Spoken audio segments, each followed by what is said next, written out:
Okay, we must let you go now. Thank you so much for your time, Harrison. Thank you so much. All right, so we've got more calls coming in. Let's take one more, and then our guest is in the house already. Hello, good morning. Your name and where you're calling from?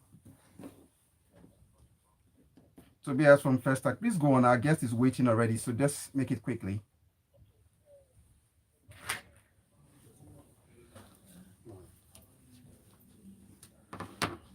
Yes.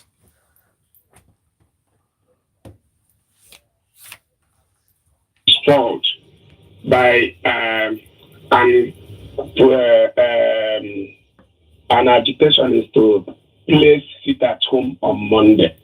It is the fault of a government of the day who did not keep to security. Even the Minister of Work says that the reason why they could not conclude the second Niger bridge was because of sit at home on Monday.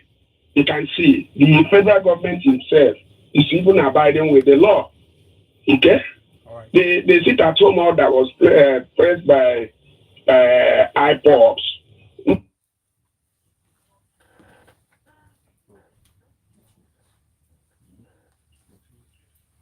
Oh, Tobias.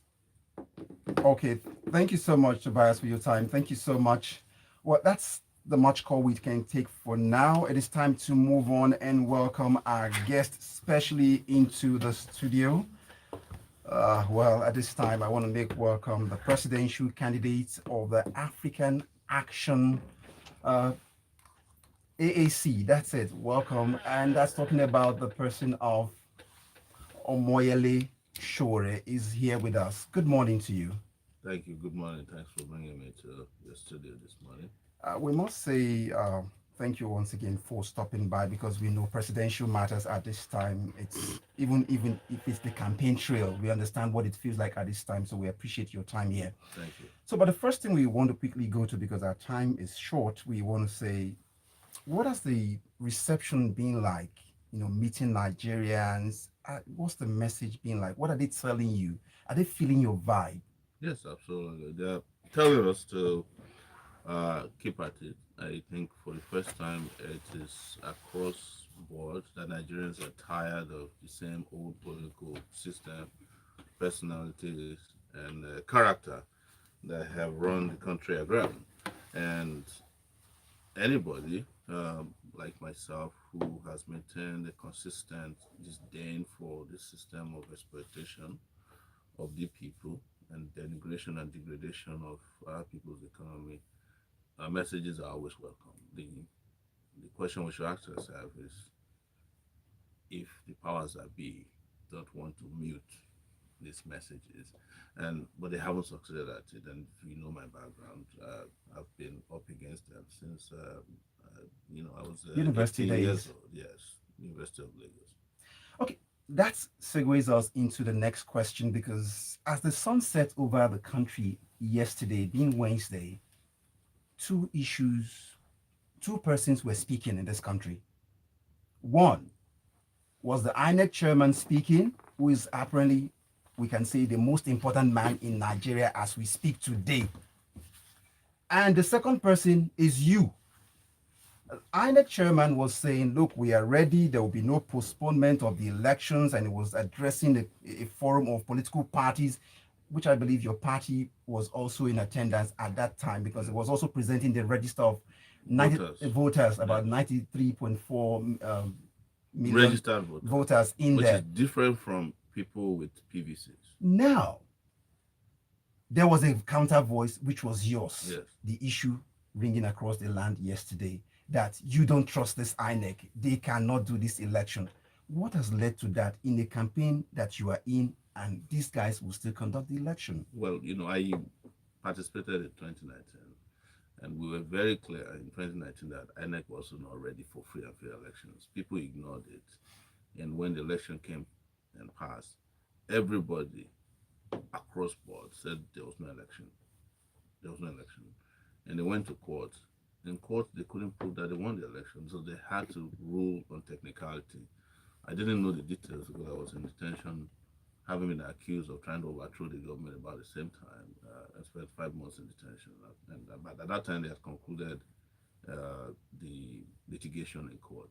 But the point again is to remind the Nigerian people that INEC, as I know it and I've studied it, doesn't have first the credible leadership.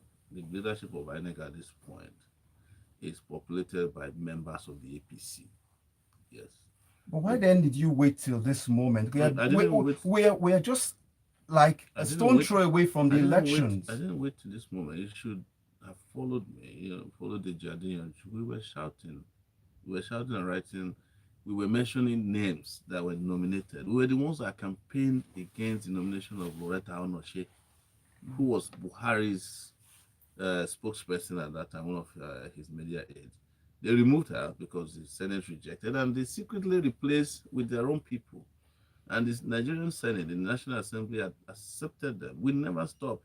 What didn't happen was that the media did not pay enough attention until now.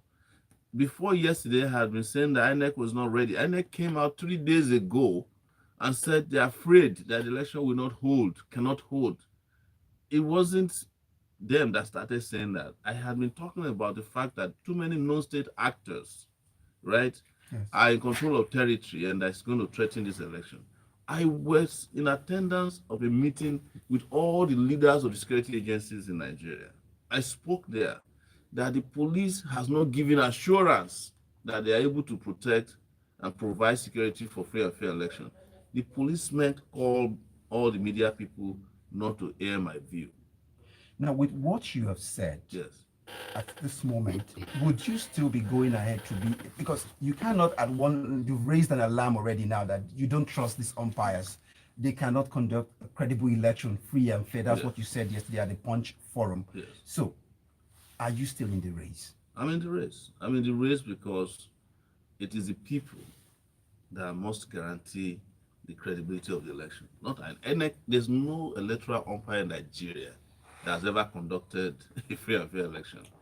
The last time we had the semblance of free and fair election was in 1993, and it was because the people stood their ground. In fact, the eve of that election, a court had ruled that the election should not go ahead. Nigerian people came out and voted and elected a president who was not allowed to take power.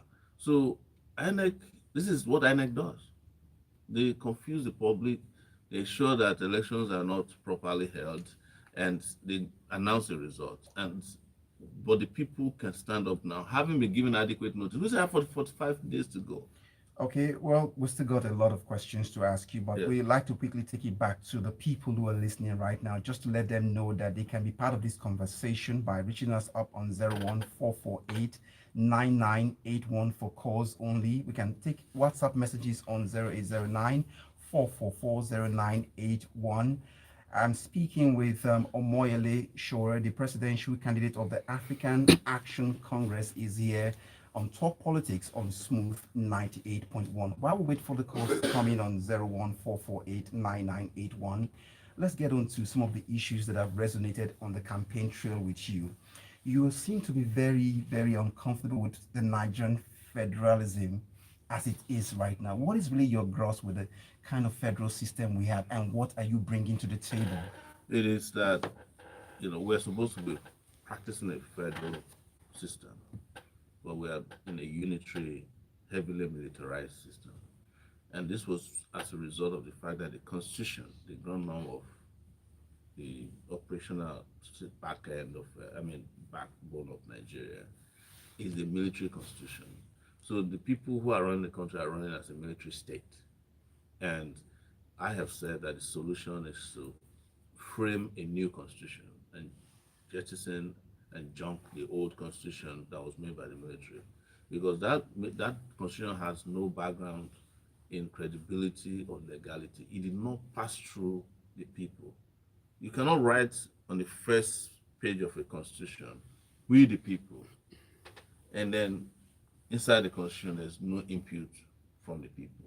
But apparently, is there ever a time in the history of man, societies evolving, where we are 200 million people in Nigeria, where we would all gather somewhere at TBS, and some persons must have to go and be the eyes of the people, Yeah. and put their input there, and No, then we become we. There is a way constitutions are made. If, as I'm sitting here today, if I ask you some of the framers of the U.S. Constitution, you would tell me. I'm sure you know them, right? The Jeffersons of this world and all the guys who wrote that Constitution. They didn't even call it, they didn't say they wrote it, they said they framed the Constitution. That was 1789. If I sit down, if I ask you here that the 1999 Nigerian Constitution, did you know anybody who was part of the framers or writers? Do you know it? It's just a simple question. It's not a quiz. Yeah, I know. You don't get penalized for No, but not then getting it. I could go from You understand what I'm 1989, trying to yes, say? and see You don't what know you're talking anybody about. because nobody participated in it. In fact, the constitution was so horridly written that Chief Wood, who was the Minister of Information at that time, said there was not a single copy of the Nigerian Constitution the day Obasanjo was sworn in. It was still at the printers. Most importantly, is this: when the Constitution doesn't pass the litmus test, you can't call it a Constitution. There's no time the 200 million people will ever say will sit in a place. No, but there's a process for getting them to vet the Constitution. But the National Assembly is empowered to do that because The National they Assembly are representing the emerged from an people. illegality. You know? Yes. Now, You there's also can't this build talk. something on nothing. You've also talked about restructuring recurrently, you know, and every politician seems to have their different understanding of what restructuring is. That's true. Restructuring, really, what is it in your own, view? In a nutshell, the Nigerian vehicle, right? And I'm using an analogy now, has been working non-stop. Restructuring is taking a look at the country, its background, its foundation, and saying a lot of replacements needs to be done on the parts, that's the moving parts of the country. So people have come and said, we don't have enough power where there should be devolution of power. That's part of the argument for restructuring. There are people who are discussing the issue of control of resources. Are the owners of resources getting enough? Or should they control how 100% and just pay taxes? There are people who are talking about how to police the system.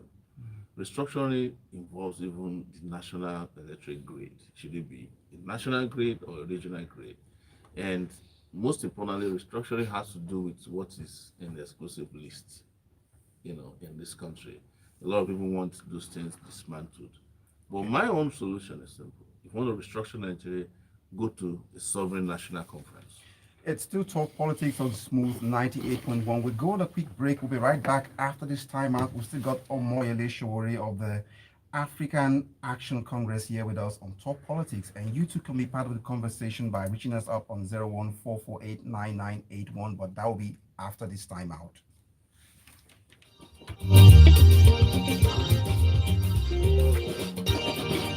Smooth, love music. So we've still got a few more minutes to go. Since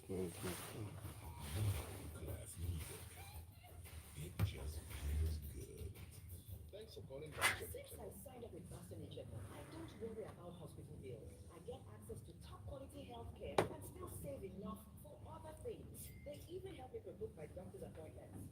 HMO also gives me access to over 1,700 hospitals and clinics with the freedom to switch whenever. I can hear it. No, I can hear this one. They used to explain.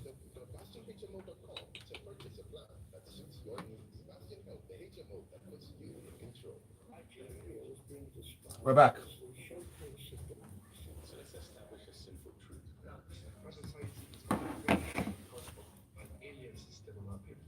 politics on Smooth 98.1.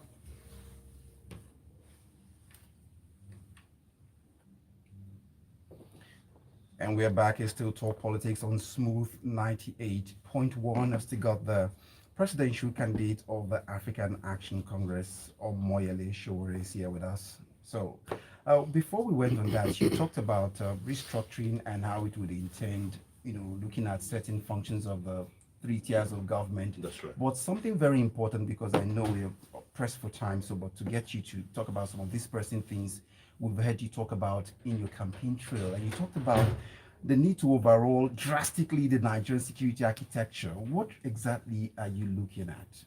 So because in the with having the regards, background of the current security yeah, yeah. challenges in the So country. in the background to that is what I have seen, and analyzed to be an abandonment of security roles. So the Nigerian police, for instance, has the highest number of personnel, but it has abandoned policing to the army. So to this point that if you step out of here now and there's traffic, you're most likely to see a soldier controlling traffic than you see a police person. Are you getting my point? And what are the policemen doing? They're protecting VIPs. If you also run into a convoy of a person of known or unknown quantity, you see huge number of policemen, well kitted, they are, ready to kill. I'm saying return policing to police, reform the police very well, ensure that the recruitment process is transparent and adequately done so that you don't recruit rogues into the police system. And ultimately, break up the police so that the states can control police. What we need is a police structure that has a central discipline and training system. That is to say, there must be uniformity of training. If you're training a state police in Sokoto, make sure that the same police is trained in a place so that you don't have Sokoto governor uh, using Hishba and religious police to enforce civilian matters. You understand? That's the only thing I will insist on. That the training will be uniform. That the central business of policing has a police code that doesn't, when you go to Ondo, somebody will not break your head and say that's how we do it in Ondo. And but in terms of how they control and command system, let the states control. Even campuses, can they have police? Local government, can they have police? I lived in the US for 20 years, can't say that enough. My town has a police unit, police department. And when they're following you and they go to the boundary of the next town, they'll come back. And if there's a territory in between the next town and they can't control you, they call the state police to come after you. The state police their own highway. Local government police their own highway. That's the way policing is done because policing, just like politics, is local. I think Mr. C has a follow up here to that Okay, question. so I thank you for your points. I have two questions. Now, you did point out much earlier that Nigeria is in effect a unitary state, even though we pretend to be a federal state. That's right. Now, you just said that with regards to the training of police, you'll make sure it's uniform. Now, as much as possible, right? The states, in a truly federal system, the states are to some extent independent. If a state decides, I don't want to go with the federal way of training, I have a better way, why should they be compelled under your administration, for example, to follow your lead? That's one. Two. Now, yes, all over the world, policing is local, but we are all aware of the peculiar problems in Nigeria. And one of the major problems bedeviling the Nigerian police force, outside the indiscipline and the corruption, is funding. So, how would you fund the police in your administration? Where would you get the money from, and how would you sustain it? Because yes, these are brilliant ideas on paper, but we all know that there's a difference between theoretical ideas and bringing them into reality. So, yeah, thank you very much. So, with regards to your first question about uniform policing, the U.S. is a federal government. Correct. The states are independent. In fact, if you are a judge in the U.S. as a federal judge, you must operate based on state laws in that jurisdiction. So you can't come and bring a federal law. I'm just using that as an example. If the U.S. has a police, a national police, but it's not the uniform type, it's the FBI. Correct. Yes. If there's a violation of human rights by a police department in the U.S., including the campus police, the FBI will go in there, investigate, and take over the police station if necessary.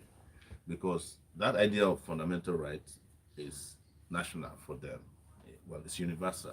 So that's the same thing I'm proposing, for those who always apply this to international bodies.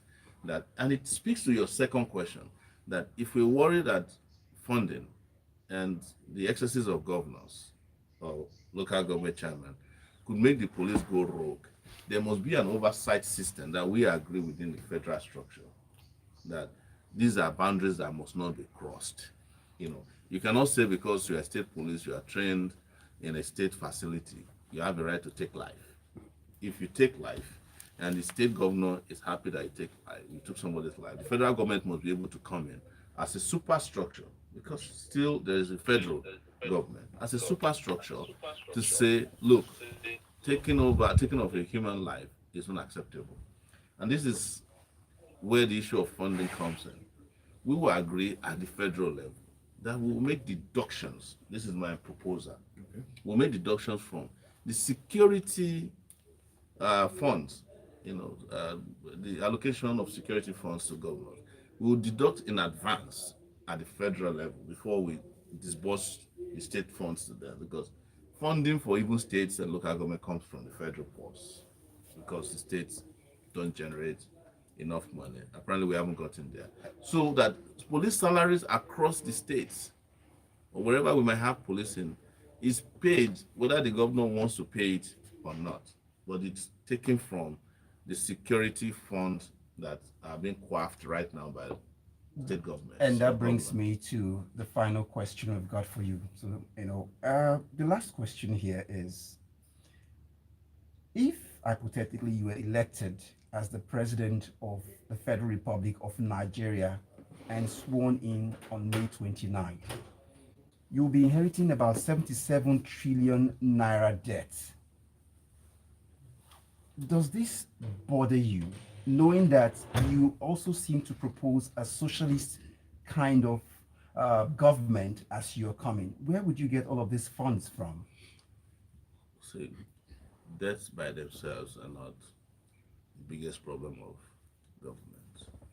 Otherwise, the US government would have been bankrupted a long time ago.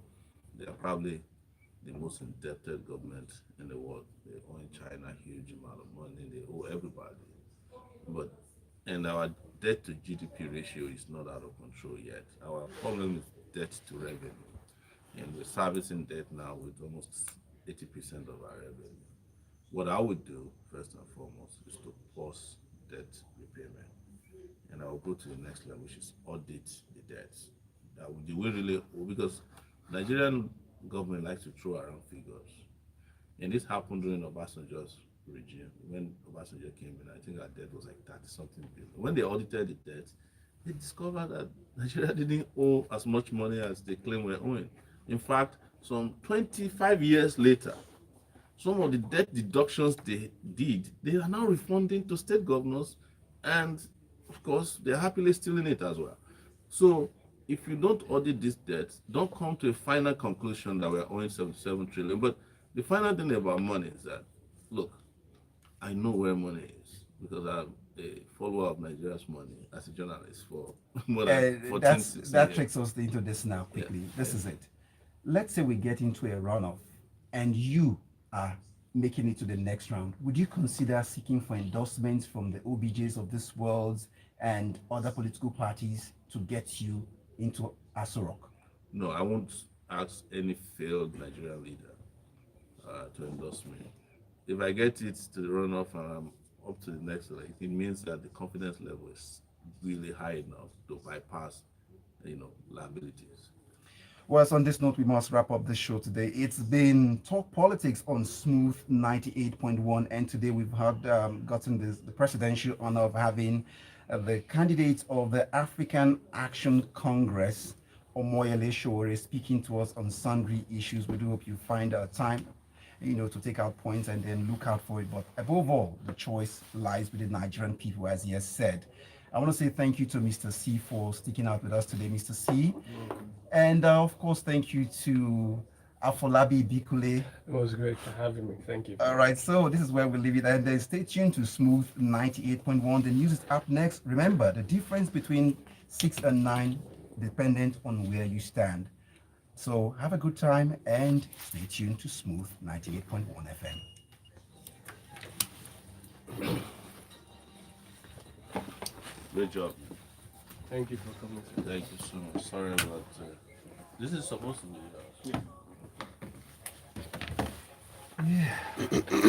Thank you so much for taking the time. We really do appreciate you. Can we just quickly have a shot with you? in order completely. Yes. Afolabi, come now. Who would do this for us? Yes, I'll take this Where would you be supposed to staying? join. What are you coming? No, If you now. take it, how will you participate? It's You better- give it to a guy. Okay. Afolabi, get your phone there. Then you can always reach out to me and get. I will get from you. Okay. This is my own self. Yeah, it's nice. Yes, and this guy will take care of the rest of the business for the day. Yeah. It's very smooth in here. Thank you. Yeah, you can just do a drop for us now. Give us a voice drop. Yeah. Show him. Follow him. Show. Okay.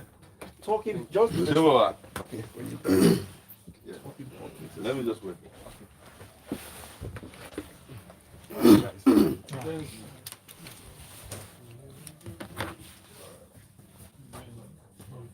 Joe, how far now? Oh no, we had a great time, and I'm glad that we're able to make it there. Great one.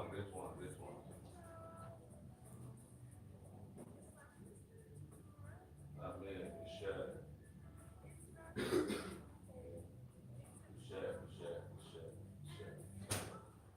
No problem.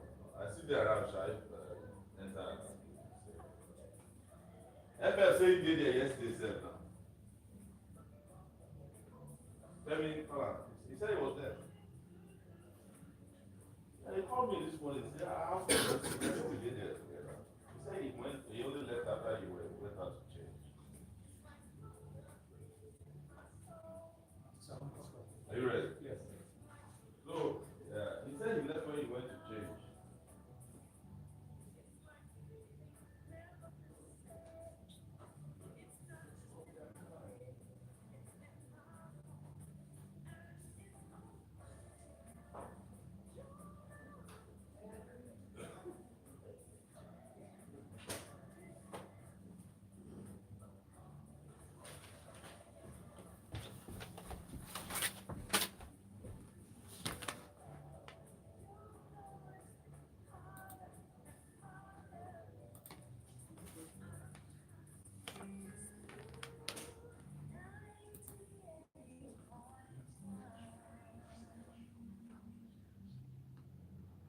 Smooth 98.1.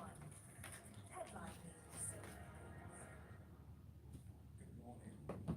The Independent National Electoral Commission (INEC) has said that 93,469,080 Nigerians are eligible to vote in the presidential and gubernatorial elections scheduled for February 2 and March 11 this year. INEC Chairman Professor Omoyele made this in an official presentation of data of registered voters to Kumasi in Abuja on Wednesday. Said it is not considering postponement or cancellation of elections due to security threats in parts of the country.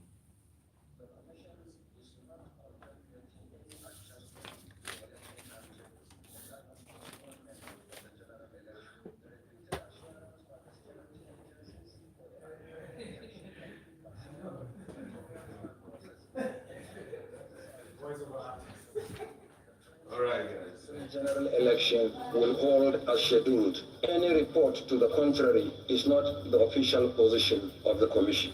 A breakdown of the figures shows that Lagos leads with the highest number of voters registered from 6.5 million to 7 million. Kano follows with an increasing figure of 5.4 million to 5.9 million.